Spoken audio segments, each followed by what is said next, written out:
अस्सलाम वालेकुम भट्ट साहब। वालेकुम सलाम।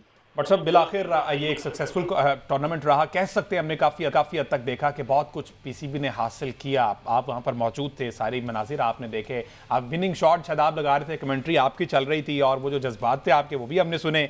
ओवरऑल अगर इस पूरे टूर्नामेंट को सम अप करें तो समझते हैं पॉजिटिव वे में कुछ चीज़ें गई हैं पीसीबी के लिए? देखिए, टूर्नामेंट से हम क्या निकालते हैं ये हमारी अपनी एबिलिटी पे भी डिपेंड करता है।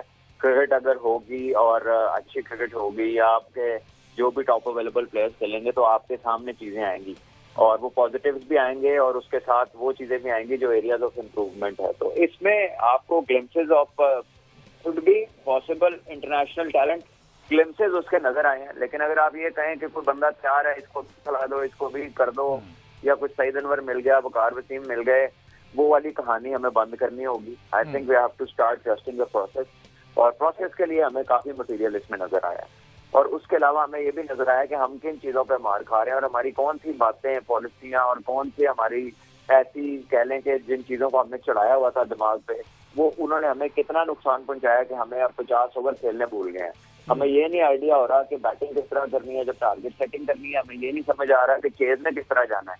हमारे बैट्समैन जो है उनको लंबी इनिंग खेलना नहीं आ रही, वो सेट होते हैं, 25-30 करते हैं और उसके बाद ऐसी शॉट मार के आउट होते हैं कि जिसपे सब बंदे अपने सर पकड़ लेते हैं कि यार ये करने की क्या जरूरत थी।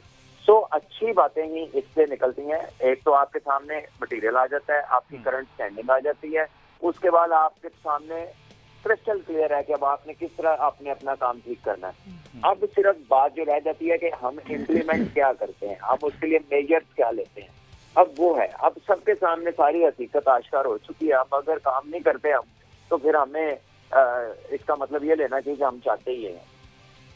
अच्छा भट्ट साहब, व्हाट हैपेंड यस्टरडे? हमने देखा कि मार्कोस जो है वो टॉस जीता, एक चला आ रहा था सीक्वेंस यही कि जो टॉस जीत रहा था वो पहले बैटिंग कर रहा था और वो मैच भी जीत जाता था। लेकिन कल ऐसा क्या हुआ?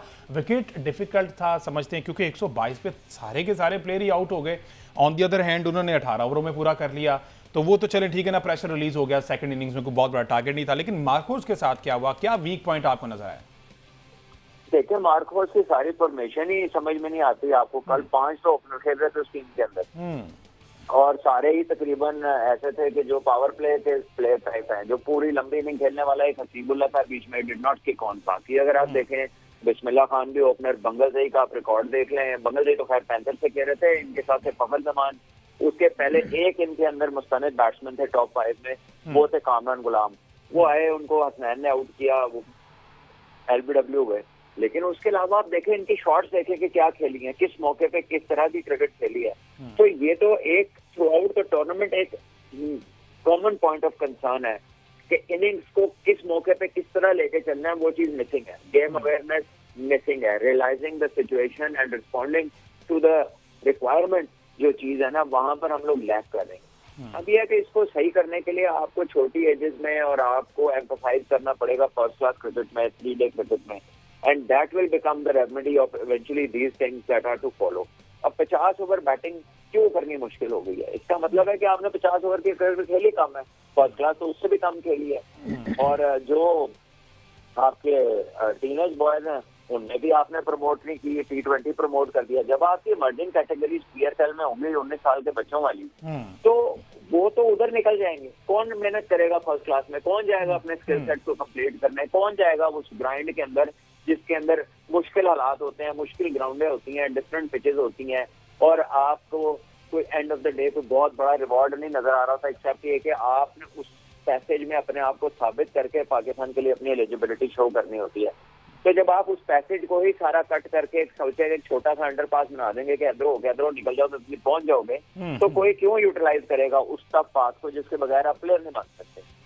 तो ये अब हमारे सामने ये सारी चीजें खुल के आ चुकी हैं। अब अगर हम इसको लेकर नहीं चलते सही डायरेक्शन में, तो इसका मतलब है हम शामिल हैं, हम ये जो फ्री फॉल है हम इसका हिस्सा है। जी अहमद साहब।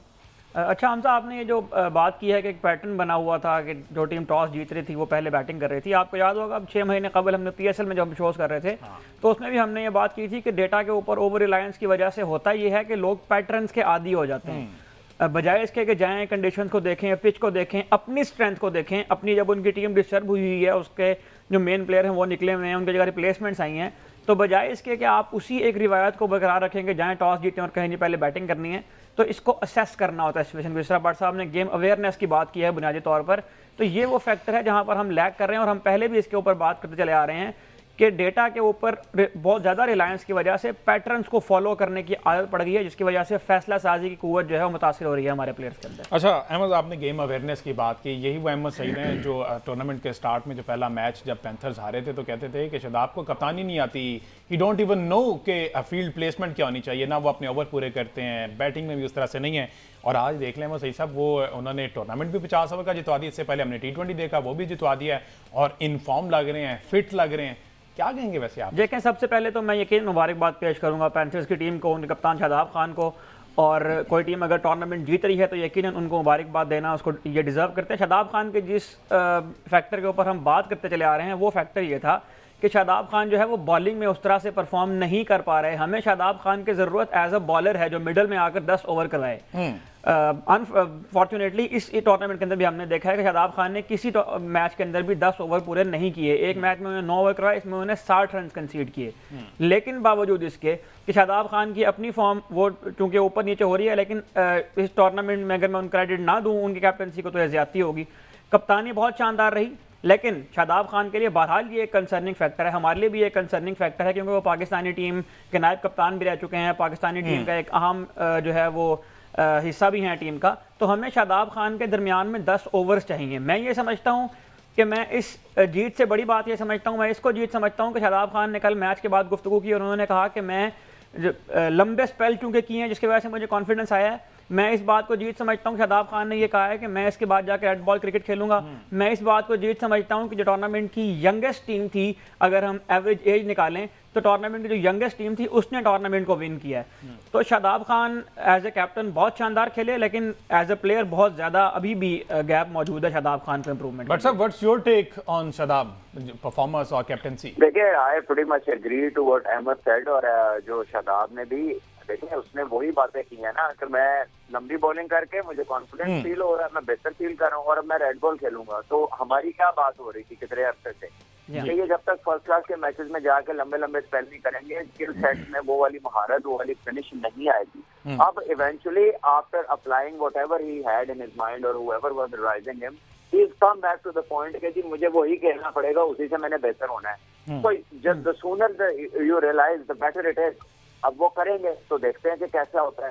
और दूसरा, बिल्कुल अगर वो अपने आप को बीइंग अ कैप्टन 25 ओवर के बाद लाएंगे बॉलिंग करने, तो आखिरी 25 में से 10 ओवर करना बड़ा मुश्किल होगा कभी भी उन्हें किसी भी मैच में। क्योंकि जिस दिन आप बहुत अच्छी बॉलिंग कर रहे हो ना, जैसे कल साजिद खान ने बॉलिंग की है, स्टम्प टू स्टम्प बॉलिंग की है, कोई लूज बॉल नहीं था, आपको पता लग रहा था कि एक मुकम्मल स्पिनर बॉलिंग कर रहा है। हालांकि उसके सामने सबसे ज्यादा खतरनाक प्लेयर खेल रहे थे पाकिस्तान के, फखर जमान की सूरत में, और सेट खेल रहे थे। उन्होंने नहीं हिट खाई, उन्होंने विकेट बॉलिंग किया, पिच भी अच्छा था बैटिंग के लिए। तो ये वो वाली चीज है जो हमारे बहुत सारे स्पिनर के अंदर नहीं है। और अगर आपने सईद अजमल की कल की गुफ्तगू सुनी हो तो उन्होंने कहा कि ये आखिरी स्पिनर है पाकिस्तान के सर्किट में जिसको आप कह सकते हैं कि ये स्पिनर अच्छा है। ये साजिद खान की बात की उन्होंने, और बाकी उन्होंने किसी का नाम क्यों नहीं लिया, क्योंकि उन्हें पता है कि उनका कंट्रोल नहीं है।